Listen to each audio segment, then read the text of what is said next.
Hello there, and welcome to a new series where we discuss the outcomes and repercussions of Yuji Itadori having an innate technique of his own before the start of Jujutsu Kaisen even begins.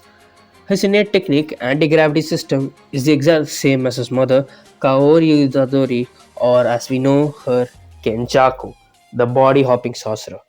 One thing I want to mention is that due to the inefficient knowledge that we have about anti-gravity system, I'll have to take some creative liberties and bullshit my way through. So with Itadori Yuji having a curse technique, how will the entire story change? So without any further ado, let's get started. Kenjaku has always wanted to make his son the perfect vessel for Sukuna, especially since Yuji's father is the reincarnated brother of Ryoma and Sukuna. After Yuji's birth, Kenjaku notices that Yuji might have a chance of inheriting the curse technique possessed by Kaori Itadori, the body Kenjaku was inhabiting at that time. To ensure this, Kenjaku supplied enough cursed energy to unlock the innate technique within Yuji's brain. Now, Yuji always knew he was different. Even as a kid, his physical abilities were beyond anything anyone has ever seen, breaking world records at a very young age. And what really set him apart was his ability, anti-gravity system, which, after painful research about gravity and how to counter it, Yuji named with the power himself. Yuji's ability allows him to negate gravity, making objects or even people either float or be sent upwards violently. Now, he has two main applications for right now. Number one is that he negates gravity in a 1 meter radius with himself as the center point. And second, he requires physical contact with an object or a person, cancelling the gravity holding them down and sending it flying. However, this consumes a lot of energy. Now, Yuji doesn't really understand much about the mysterious energy that powers his ability, but only that it travels to his brain and allows him to use his technique.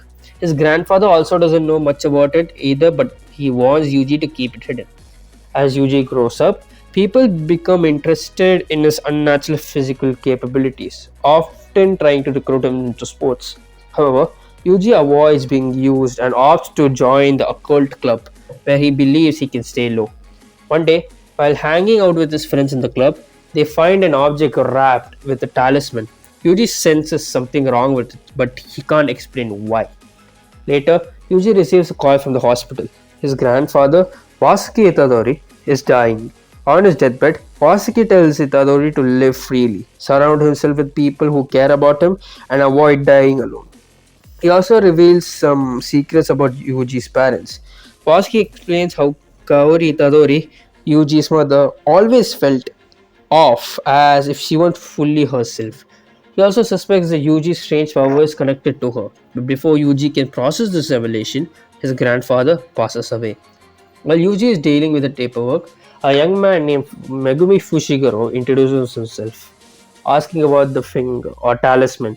Yuji tries to explain what he knows, and Megumi realizes that Yuji can sense cursed energy, something that confuses Yuji himself. Megumi rushes back to the school with Yuji following him. On the way, Megumi gives Yuji a brief explanation of cursed energy, and Yuji realizes that this is the same energy he uses for his ability. Megumi is even more shocked to discover that Yuji has an innate technique, meaning he was born to be a sorcerer. At the school, they sense a grade 1 curse spirit, which Kenjaku has sent there to ensure that his plans proceed smoothly. While inside, Yuji discovers his friends unconscious, surrounded by curse spirit. Without hesitation, he punches the low-level curses, destroying them with brute strength. The grade 1 spirit, a massive octopus-like creature, reveals itself. But before Megumi can react, the cursed spirit attacks, and Yuji instinctively uses cursed energy reinforcement to boost his speed, grabbing Megumi and his friends out of harm's way. The cursed spirits fight back, but taking out Megumi's divine dogs and forcing Yuji into a corner. Drawing on his emotions and the memory of his grandfather's last word, Yuji uses his ultimate ability. He punches the spirit while infusing his curse technique, cancelling the gravity holding it down. The cursed spirit is then sent flying and crashing into the ceiling. The cursed spirit, though, recovers quickly, throwing Yuji outside the building with his tentacles and breaking his focus. Yuji, who's untrained in combat, struggles to maintain the control of his ability. The spirit slams him into the ground, breaking several bones in this process. Despite his injuries, Yuji activates his 1 meter anti gravity field, sending both himself and the cursed spirit into the air. However, the spirit uses its tentacles to slam Yuji back to the ground. Megumi summons Nue to attack, but the cursed spirit redirects the lightning strike back at Yuji, severely injured. Yuji curses his own weakness. He looks at the cursed spirit object in his hand, the finger, and makes a desperate decision.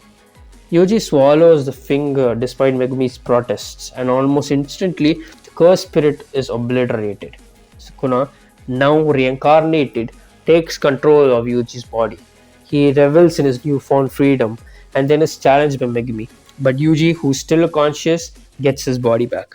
Satoru Gojo, the strongest sorcerer, arrives and gets informed about the situation. He notices that Yuji has a curse technique that somehow negates gravity, and he decides to see what the King of Curses is made out of. So he tells Yuji to give control to Sukuna for 10 seconds. Yuji does what he's asked, giving control. Sukuna, being in Yuji's body for the past hour, has figured out how Yuji's abilities works. So the moment he comes out, he uses himself as a central point, spreading out anti-gravity as a field in 10 meters. But the effect of this is way grand, as the ground surrounding the 10 meters start ripping apart, sending debris to the sky due to no gravity holding them to the earth. Gojo grabs Megumi and then teleports to the sky, noticing the effect of the anti-gravity in the hands of Sukuna. Sukuna looks up, noticing Gojo, and disappears, arriving right in front of Gojo and throwing a punch, which is stopped due to infinity. He stands on air due to negating gravity on himself to the point where he could float. Gojo realizes that Sukuna used anti-gravity on himself, reducing his weight, which allowed him to move without gravity affecting him and holding him to the ground. Sukuna notices the space around Gojo being stretched, and Sukuna uses curse technique reversal, adding immense gravity to where Gojo is standing in space. It doesn't really affect Gojo much, but Sukuna throws a punch, imbued with the gravity surrounding his hand, increasing the attack potency of the punch. This attack is seamless. The ability to seamlessly change from reversal to lapse of anti-gravity surprised Gojo. But before Sukuna could attack with another one, Yuji takes back control before falling to the ground. Gojo grabs Yuji, bringing him to the ground, where he notices Yuji has been knocked out due to his body outputting way too much energy. Gojo takes Yuji in, deciding to use Yuji to completely erase Sukuna. He gives Yuji one of Sukuna's finger, and after making sure that Yuji could handle it, Gojo recruits Yuji to Jujutsu High. And this is where I'll end this part. With Yuji having an innate technique like anti-gravity system so early in the story, how could the rest of Jujutsu Kaisen unfold? You guys have to wait for the next part to find out. Until then, cha cha.